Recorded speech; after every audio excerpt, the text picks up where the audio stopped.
aware with what's happening in the business, I think is super critical. I think the other thing is like volunteering, like to be able to be on projects, to be able to do things without the extra compensation or all of those things, because the more people know you, your skill set and what you can offer, the more they'll start getting you into stuff. They'll keep tapping you into it.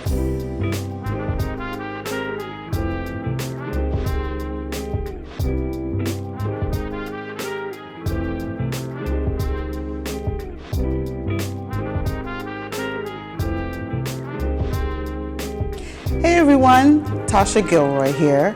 I'm the Global Chief Belonging Officer at VML. Hi everyone, I'm Ezinne Okoro. I'm the Global Chief Client and Culture Strategy Officer at VML. Ezinne, I'm so glad that we're together and we're able to actually, talk about a few things, but thanks for doing this. Of course, Tasha, it's always good to sit down and chat with you about everything. Right? So one of the first questions that I have for you, Ezinne, is what is making you excited about your new role as the Global Chief Client and Culture Officer at the agency? Yeah, first of all, it's a mouthful. Yeah, it is. Everyone's like, wait, what do you do? How do you do it? But I think that what I'm most excited about is really tapping into like my skill set. Right. I think is being able to support the agency more head on and support our clients and thinking about how we are helping them grow with inclusion and culture at the core. And oftentimes we talk about diversity, inclusion, culture, strategy, everything being a business profit and generating growth. But I think some people don't really know how to actualize that. Right. So I love that I'm there at the front of the table, showing our clients and working with them, partnering with them to be able to kind of figure out what that looks like. So I'm really excited about all the opportunities. And I mean, we have amazing, amazing clients. I hate to brag, but it's really amazing clients. So to be able to talk to them about like what keeps them up at night, what is their mark in the industry and helping them build that is really rewarding. I mean, the conversations are not the easiest, but I think every day is a new day, and I love that about it most. It's always evolving. It's always changing. Yeah, and I think what I like the most about your new role for you specifically is because you are a practitioner. Mm-hmm. So you have a different lens that you bring to solving the business problems.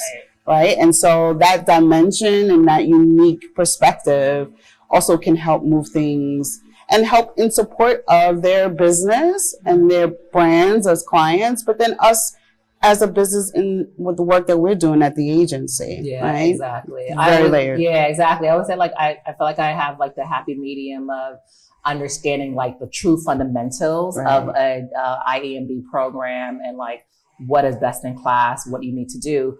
But then also understand like the business strategy of just doing great work and what that means as well too. So the marriage of those two together, I think is really hopefully putting me in a good, successful role to be able to bring the growth for our brands and even us as an agency is that because we're also building like the fin, right? So being able to partner with you on different things and our creative partners, production, and being able to be a sounding board for them too. So it's super critical. Right. But then when I think about your role, Tasha, like I was essentially like in that seat, like I guess at some point last year, and being the Global Chief Inclusion Belonging Officer and all that comes with it. I think that a lot of times, we're stereotyped when you're in that capacity and you're leading in that as well too. And then with all of the backlash that's happening that we're seeing across the media platforms, in politics, which I don't think I would have assumed it would have been in there. But how are you managing and what are your thoughts on the backlash in regards to that? Yeah, so I think different days I have different reactions depending on the day and depending on what comes up. But I think for me, being a part of doing the work for so long and the evolution of things, especially over the last 4 or 5 years, it actually makes me double down. It makes me even more focused. It makes me more dedicated. I know that there's going to be push and pull always, but it makes me have more resolve into supporting people and supporting the people that are actually doing the work and moving us forward, because there's always going to be a challenge. The world is such a crazy place in how people are reacting and showing up. The backlash, I was surprised initially around the DEI conversation. I thought we had evolved from that here, but it just, again, makes me see that we have more work to do and that I need to be more dedicated to getting more done. Yeah, for sure. Yeah. What would you say to like the naysayers though, right? The people who are like, oh, we don't need such a role. We don't need initiatives. Everyone is equal. Like, what are you saying to those people? Well, for the most part, I say, well, do you even know what I do? So what happens is people don't even understand what the job is, and that it really does truly encompass everyone. It's not just taking care of one particular community over another, taking care of Black and brown people over, women, et cetera, et cetera. It really does include everyone.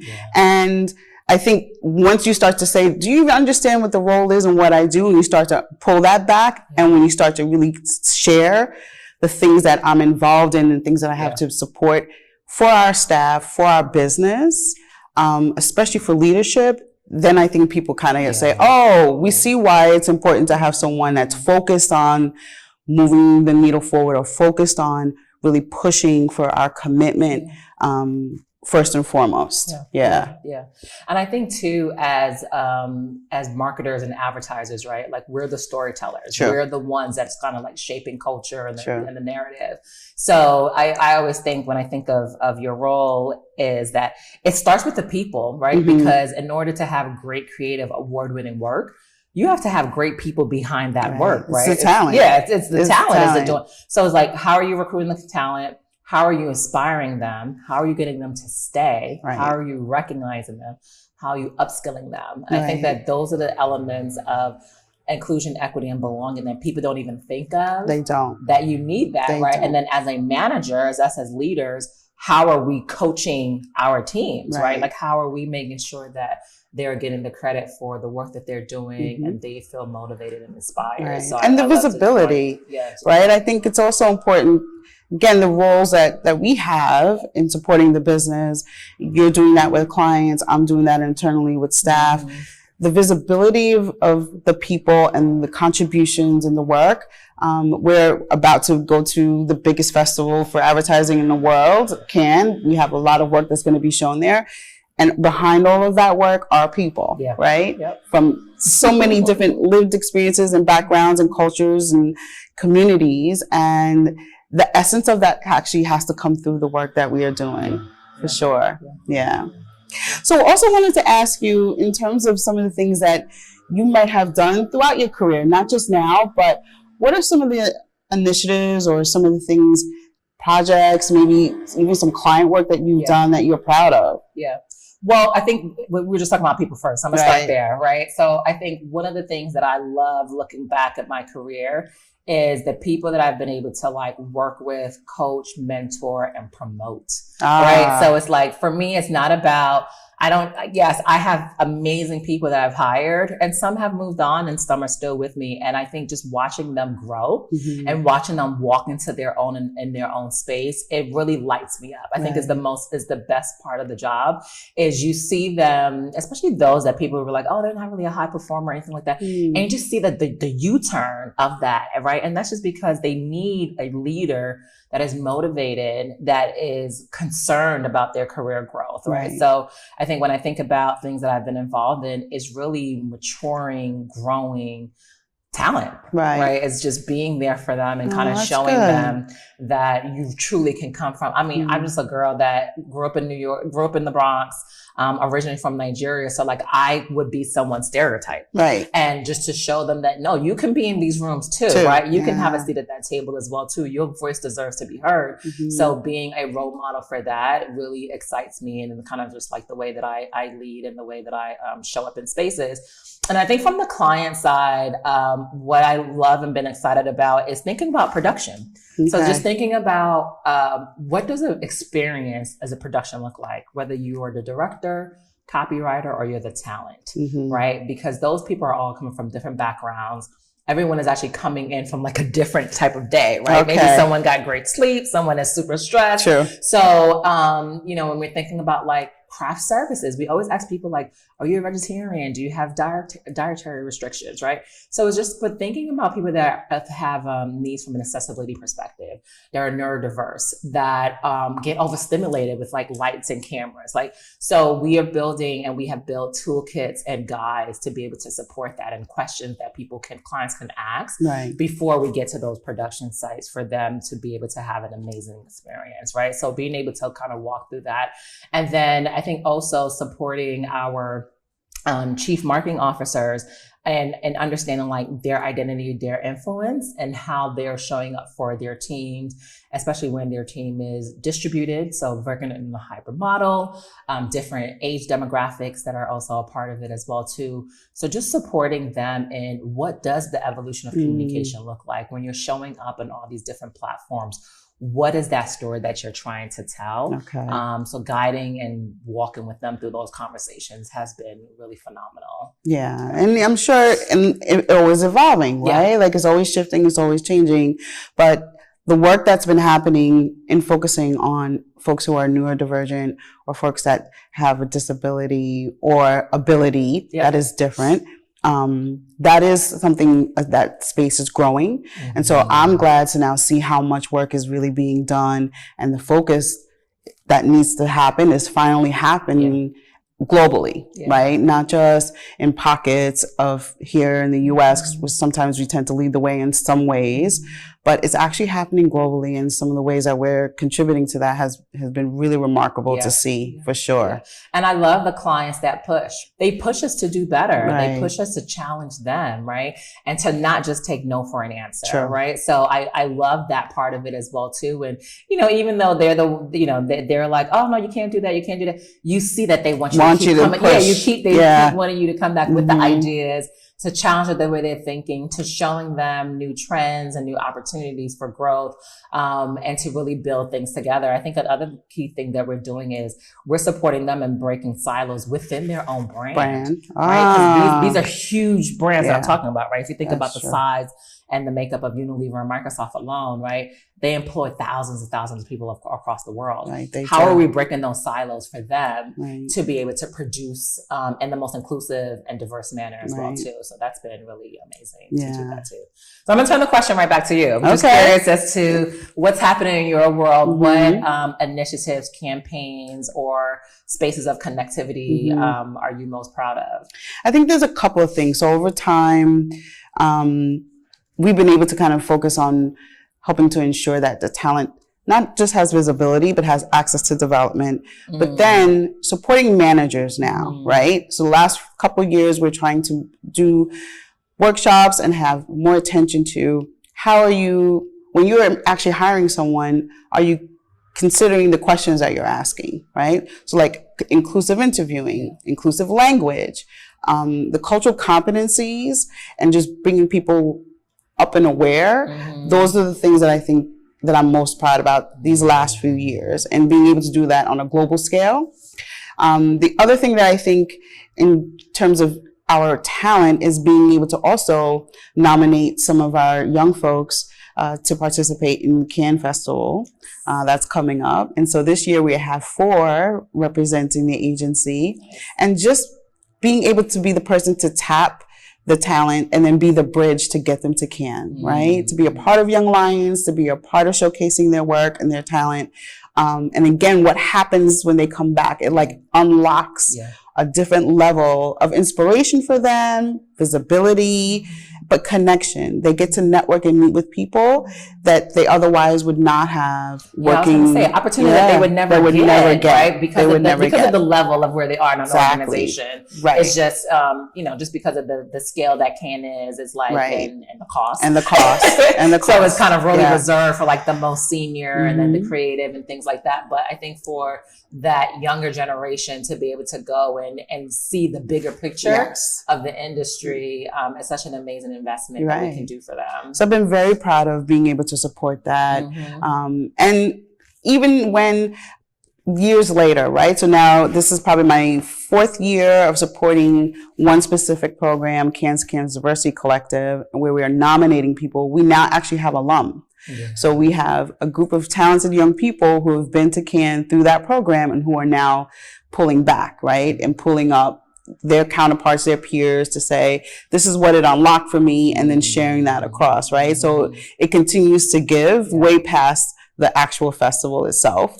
The other thing that I think that I'm looking forward to doing is actually doing some more concerted work around supplier diversity. Okay. So while we have stats and have information around how we show up and like what our annual spend is, but being able to showcase vendors that we may or may not have seen in the past, and like bringing them in and having them meet with production, meet with some of the creatives, so that there are different opportunities for vendors that are in our local communities. So that's what's coming up, and I'm excited about what we can uncover with some of that work. Yeah, because a lot of times I always say it's all about access and opportunity, right? Yeah. So it's just meeting a vendor, a supplier, to be able to introduce them to the right person, and then kind of get in the door from there, right?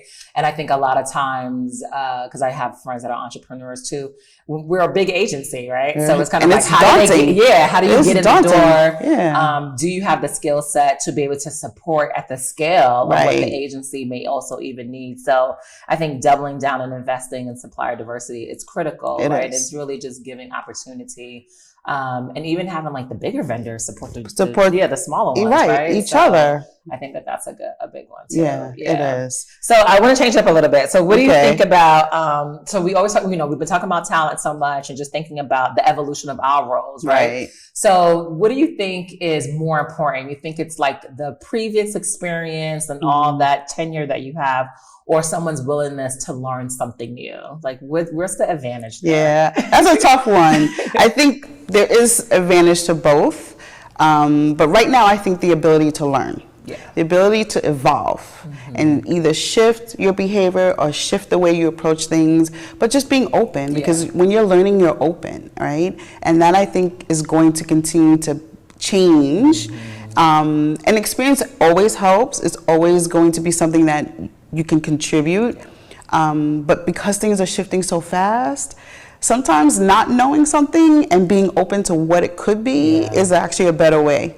So I would say I would have to lean right now on the being open to learning. And I remember before our global CEO, John Cook, he was, when we were going through our merger of Wunderman Thompson and VML Y&R, and I remember he kept saying, he was like, assume positive intent, right? And your willingness to learn, assume positive intent. Because at that point, I mean, it was so much going on. No one knew, like, what was going to be. We were bringing in like 30,000 people. And I think just, especially being a leader, navigating through a space of uncertainty, I think even for us as well too, where we're all wearing multiple hats, like we have to be willing to learn, right? Your experience is going to take you but so far. It's going to get you in the room. But I think even as we're thinking about like my role in the client organization, and this is my first time, frankly, just working that closely with clients, right? So just really being able to go from client to client, understanding the differences and understanding their needs, communicating to them in their language, right? So that's like, the part, bringing it to them so that they can hear it, in their language. In their language, like you're actively listening to what they're saying and responding to that, which is going to be very different than when you go to a different client. Because sometimes too, you're also going to a different line of business or a different industry. So a technology company versus beauty products, right? Like you got to kind of speak what they're talking to. So that willingness to learn, to do your own research, to listen to podcasts, to ask questions, conversations with you, to be like, what do you know about this? And what do you know? So I think that the curiosity is what kind of, it keeps us young. It keeps us going. So. And then, like you said, coming together, we didn't know what it was going to be, but he was also, in saying assume positive intent, he was also asking us to imagine. Imagine us coming together and being the best, the biggest, most amazing agency to ever be, right? And I think that was the part that I resonated with the most too, in saying assume positive intent, because also assume that this is going to be amazing and this is going to be a thing that we are all going to be able to say we were a part of, right? I think for us, we kind of had a little bit of a cheat code because we knew each other prior to the merger. So I think it was a little easier for us to kind of collaborate when we needed to and talk about the ways that we were going to manage differently across the business, because you're focused in one area and I'm focused on another. But I'm also very grateful for that, right? Yeah. Because then I can say, hey, Ezinne, I'm thinking about this, or Ezinne, this might not work out this way. What can we do to solve it together, right? Yeah, having that partner to be able to just bounce back ideas, and then also sharing our networks, you know, I think that's been an incredible thing too. And truly, like, I think we are the examples of what building culture looks like and what being team players looks like. I never thought about it that way, but we are, right? I'll take that credit. Let's take that credit. Oh, I'm looking for my credit all the time. I was like, I'm going to give myself the credit. But no, I think sometimes, we talk about swagger and being humble. Is like sometimes we take too much doses of humility. So it's kind of like, it's okay to be like, no, we're doing good. We're doing good. And it doesn't have to be hard. It just has to be, again, open. Imagine that it could be the best, assume positive intent, and then when it comes time to ask a question that you're not clear or not sure about, just ask, right? I think sometimes we can get caught up in the not knowing, making assumptions, and then it's like, well, did you talk to the person? Did you ask? Like, just get clarity, and then most of the time it solves for a lot. It does. And so it's obvious, just looking at any statistics, that we continue to be, the Black women and Black and brown people continue to be the minority in our spaces and in the industry. So, what are you telling Black and brown employees or future employees, future colleagues of ours about the industry and staying inspired? So I think it's a couple things. First, it really has to be, what do you want to do, right? Because no industry is going to be easy for us, right? Especially Black women, especially in leadership roles, right? They talk about the glass ceiling, and a lot of times for us, it's the cement ceiling. You get to a certain point, and that's it for you, right? But what is the motivating piece for you? Is it about getting to a specific place at a specific time? And if that's the case, then there's going to be different things that are going to motivate you to stay in this industry. But this industry is not easy for anyone, but specifically for us, you are going to have your barriers. It's not just about your skill set. It's not just about all the things that you think you need to be certified on or know, your experience, like we talked about. It is going to be about your network. So I try to encourage people, say, know more people, ask questions, have informational interviews. And then I'm a resource, you're a resource. Connect with people that look like you and ask for advice, right? It's okay. You don't have to know everything, but you have to know who to talk to or who to ask. So that's the way I try to inspire people as they're coming, especially people that are coming out of school and they think that the road is like set in stone. You have to do certain things a certain way. But it's usually pretty, right? Like you go in, it's flexible, and then you go in here. But again, it's also helpful for us and leaders that look like us to also show up in spaces and say, hey, you can be me. It's not impossible. Just stay focused, but connect. And ask for advice and guidance. Right? So true. So true. And I think just the willingness to learn, right? Being open, don't think that you have to follow this like straight path to anything. And take advantage of the many opportunities, right? Gosh. Like there's so many opportunities. And I remember, if I think back to 10, 15, 20 years ago, what did I do, right? And what is my successful story? And it was being open to opportunities and capitalizing on those opportunities, right? So it's like I would be the first hand raiser. What's happening? What do you need? Who do you need from? Like, can I jump into that? How can I support you in that? And just being aware with what's happening with the business, right? So that so you know what to ask when. I always tell people, like, don't ask for a promotion when you hear everyone is in a recession, right? Like, you gotta figure it out or not. Probably not the best time to be asking, can I get promoted? Right? Because we just trying to keep everything. So it's like being aware with what's happening in the business. I think is super critical. I think the other thing is like volunteering, like to be able to be on projects, to be able to do things without extra compensation or all of those things, because the more people know you, your skill set and what you can offer, the more they will start getting you into stuff. They'll keep tapping you into it. And then by the time you know it, that does become a new role. It does become a promotion. It does become an opportunity to go to Cannes, right? You get all of these new opportunities. And then when you get these opportunities, you kill it. Right. Like you have to like smash it. Like it has to be like a best thing where I'm like, oh my God, Tasha, have you met Tasha? Tasha's amazing. They have to call your name. Yeah. So I think is keeping yourself open to all of those things. And I think has been what has made me successful. Really. And I'm sure you had a sponsor, right? Yeah. So that's the other part of how I've been using the leadership and the role is sponsoring people and say their names when they're not in the room, right? Because I know I've had sponsors and sometimes I knew who they were and sometimes I didn't, right? But I think the complexity of people understanding what's the difference between a mentor and someone who's going to be here to give you advice or to support you versus someone who's in a leadership position who can actually open a door or give you access in terms of sponsorship too. So I think that's another way that people really need to understand who those folks are. And the sponsors, is, like you said, is the person of influence, like someone that can go in and make a decision for you, that is actively calling your name. So I definitely had that, and I think the way too that I found them and they exist is, like I said, is being able to tap into those opportunities, right? Because I think another thing that people underestimate sometimes is employee resource groups, right? So it's like being an employee resource group, being the leader of it, connecting with visibility.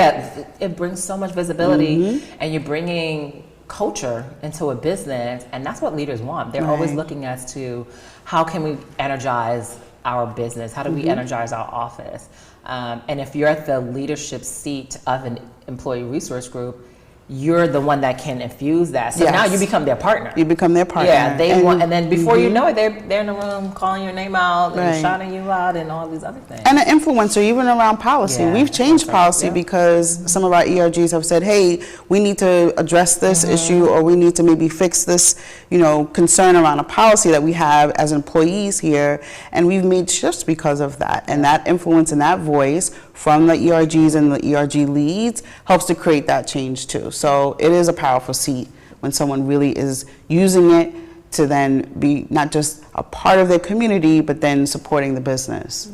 Yeah, for sure. So now what do you think is going to be up next for you in terms of how you're leading now into this new role, new position with new clients, new opportunities? So what's up next? Yeah, I'm trying to get through the day, but aside from that, what's up next?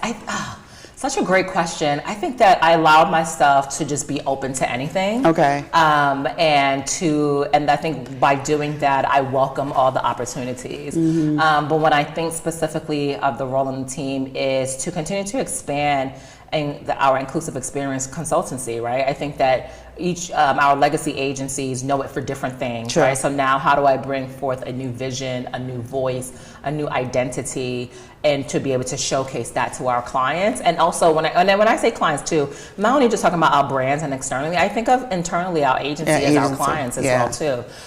So how can we be of service to them? So really looking forward to that. I think that is the next big wave. And then being able to use this model and really penetrate it within the industry. So like people that I have met from different agencies and just from different brands, when I tell them about the Inclusion Experience Consultancy, or IX, they're fascinated. It's interesting work though, they're fascinated. Like it really is. To know that, wait, you are someone that is dedicated to supporting the clients and understanding how they show up from an inclusive and accessible and cultural way. They're like, that's genius. Yeah, it's like, and I love that, right? Because I'm like, oh my God, yes, you understand, you see it, you see the value of it, and I think that we can fundamentally change how the industry looks at it, right? And I think really bringing our roles together to show like, yes, there is this internal moment of it, and there is this talent building of it, but there's also a way to be able to advise and consult our clients. Right. So I think people automatically think of like, I think the easiest one is like multicultural marketing. Yes. I mean, that's a term that's been around for a long time. But what about some other things? What about things that's like product and inclusive design? What about business and social impact? There's a lot of companies that are doing things that are looking for a social impact. Where does that fit in? There's thought leadership pieces and workshops. So again, especially if your team is not really that diverse, right? How do you educate them? Right? Who is teaching them what inclusive marketing looks like? Who is teaching them how to create communication and creative for a diverse audience, right? And that's what I'm looking forward to be able to see more of these aha moments within these clients and within the industry that fundamentally changes how we create things, right? And we have less and less risky moments, and we have more and more appreciation of culture and our connective experiences, what that means. And I want us to get away from thinking and marketing in a lens of like just Black people, just Hispanic people, just Jewish people. But think about the connective experiences between all and the intersectionality of people. Like that's critical. A real thing, you know, especially for consumers, right? I'm not just a Black woman. I'm not just a mom. I'm not just a I'm not So like all the intersections of who we are, but then how our consumers are moving. I think people don't give enough credit for that. Right? We're multidimensional. We are. Right? You know, like I always say, like, I'm Nigerian, grew up in New York. I am a parent, I'm a spouse, right? But I'm also a friend. I am a philanthropist, you know, so it's like all these connective experiences are helping me decide my decisions and how I'm buying, what brands I'm consuming with. But people don't want to talk about all those things, right? They only want to talk about what they're physically in that seeing. one lens. In that one way. Either gender, that are female, or I'm Black. Or you're Black, right. I'm like, there's so many other things in between all that. And that's what I want our clients to think about. Like, how do we, so that you're not making marketing or creative for these individuals. Yes, you still need need the research and all that, but bigger, it's bigger. It's bigger. Let's have bold cultural like moments, right? So let's think bigger about it so that we are making work that is sustainable and that can truly like connect across many places. Right. So I'm really looking forward to all of that. All of that. Yeah. And I think some of the things that we always talked about prior to as colleagues was, where is the most impact? Where is the most change going to happen? And I see it at different points, but I think what's also very interesting is technology and how AI is pushing forward, right? But how are we contributing to that? How are we making sure that the work that we're doing, even as it relates with our clients and even as it relates to the future of technology, the contribution of culture in AI, and I think having more access to what that actually means, because it is so new. Some of it is not like understood, but I think it's going to be interesting to see how we contribute to that. Yeah, for sure. Yeah. And I use AI personally to make my work more efficient. So you got, but that's another thing, the willingness to learn. You got to get in it. Willingness to learn. You got to get in it before. Now I can't go on TikTok because I don't know how to operate it. But you know, you got to get in it from the very beginning. That's true. To be able to learn and things. And just, I guess I'll ask you the same. Just like, what are you looking forward to in the next couple of years? I think helping to support people where they are, but then helping to support, especially folks across the industry, and changing the makeup of how we actually work, right? And bringing together teams. So the one thing that pandemic has taught us is these hybrid teams and working across all these geographies virtually. Sometimes people forget, like, that's still another person, though. Like, the cultural competency of not understanding how that person has customs, how they live, because you might be in Canada, they might be in Paris, this person might be in Singapore, this person might be in Brazil. And I think helping to unlock that and crack those codes is going to help people, I think, connect in a different way, in a better way. And I see that those instances come up quite a bit now, but being able to kind of solve for some of that, I think is going to be something that if we can solve for that, it's going to make for better work, for better client connections and relationships, and it's going to solve for quite a few things that are problems that could not be problems if people understood differently, right? So true. And then I think just also the complexity of our industry, it shifts and moves. And sometimes we're left out of the conversation, right? Because they are so focused about, well, what's the client needs and what is, the consumer, behavior happening. And it's like, yeah, but bring it back. Let's come back. Let's come back down to the communities and, the impact that we have. And I'm glad that we have foundation in our agency, right, where our staff is able to contribute, do volunteer work, support the communities that they live in. That I think is also the essence of who we are as a business, as part of our values, right? But I think there needs to be a little bit more volume on speak on that. We need to talk about like people and what they care about more. So I'm excited to kind of uncover what that evolves for the industry. Truly. Especially because if you think about like recent graduates and Gen Alpha and everybody like coming out, they care about that. They do. They want to see where their brands are showing up at. They want to see what they're investing in, so I think that's such a smart thing, and lucky enough we do have the foundation here to be able to start that. But and those are the things I'm talking to clients about too. I'm like, where are you showing up at? Like, you need to come to this or you need to do that. It's not just the traditional marketing anymore. Right? It has blown since then for the good. For the good. So now, if we were to think about all the things we know now, what would you tell your 25-year-old self, the 25-year-old Ezinne, what would you say to her right now in this moment? That was 2 years ago.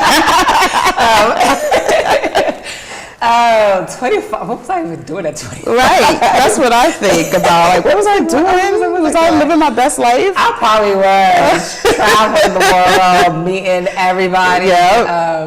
No, I would definitely say have fun, but be strategic. Okay. I would tell myself to don't take yourself so seriously. Okay. That it is okay to make mistakes, and then be able to don't hesitate to ask for what you want. Okay. Go in and as long as you're prepared, I think being able to raise your hand, ask for what you want.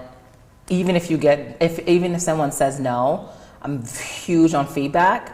Anytime, and it was a problem when I was a kid. Okay. Whenever they told me no, I would want a whole explanation. Why is a no? But it wasn't to be rude, and this is what I tell my parents and guardians now. I wasn't trying to be rude. I was really trying to understand. So that I know how to approach it the next time. What I'm supposed to ask. Did I ask it wrong? Did I ask it wrong time?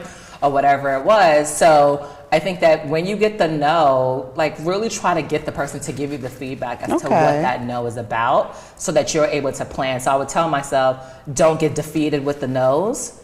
Your uniqueness is your weapon, right? So really be able to use that. My name is Ezinne, and was a point in my life where I didn't like that, right? I didn't like having a different name. Yeah. So it took time to embrace that and embrace what my name means. And now when I tell people that it's beautiful, but also say your uniqueness is what makes you who you are. So really own it. And don't dim your light for anybody. Right. No, you shouldn't. Yeah. Right? And what would you tell yourself? 25. I don't even remember all the things I was doing at 25. I was a single parent though at that point because I had my son young. I think now I would say don't believe them. Because I listened to a lot of people who were saying to me, do it this way, do it that way. If you don't do it this way, it's going to mess everything up for you. If you don't listen to this one, it's going to change the outcome, right?